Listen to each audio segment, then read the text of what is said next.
Hi friends, welcome to killer channel. Friends, ఎవరైనా మా ఛానల్ని సబ్స్క్రైబ్ చేసుకోకపోతే సబ్స్క్రైబ్ చేసుకోండి.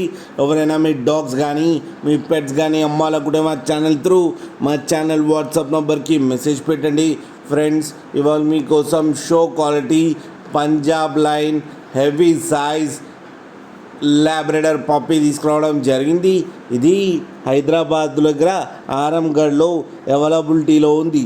అండ్ దీని ఓనర్ ఏం చెప్పారంటే, వీలైతే ట్రాన్స్పోర్టేషన్ ఫెసిలిటీ అయితే ఆల్ ఓవర్ ఇండియా అయితే ప్రొవైడ్ చేస్తామని చెప్పడం జరిగింది. అండ్ ఈ పప్పీ ఏజ్ వచ్చేసరికి 40 days అని చెప్పారు ఫ్రెండ్స్. అండ్ వీటికి డివార్మింగ్ అయితే కంప్లీట్ చేశామని చెప్పారు. అండ్ ఈ ఫీమేల్ పప్పీ ఈ ఫీమేల్ పప్పీకి వచ్చి 14,000 రూపీస్ అయితే డిమాండ్ చేస్తున్నారు. అండ్ ఇది ఫిక్స్డ్ ప్రైస్ అని కూడా చెప్పారు. మీకు ఎవరికైనా నచ్చితే టైటిల్లో కాంటాక్ట్ నెంబర్ ఇస్తాను, కాంటాక్ట్ అవ్వండి, మాట్లాడి తీసుకోండి. ఫ్రెండ్స్ మీరు చూడవచ్చు పప్పి ఎంత హెల్తీగా, ఎంత క్యూట్గా, ఎంత హెవీగా ఉందో కింద వీడియోలో. ఒక్కసారి డీల్ సెట్ అయిన తర్వాత అన్ని డీటెయిల్స్ బాగా చెక్ చేసిన తర్వాతనే మనీ పంపాలని కోరుకుంటున్నాం ఫ్రెండ్స్. అలాగే మా ఛానల్ని సబ్స్క్రైబ్ చేయడం మాత్రం మర్చిపోకండి ఫ్రెండ్స్.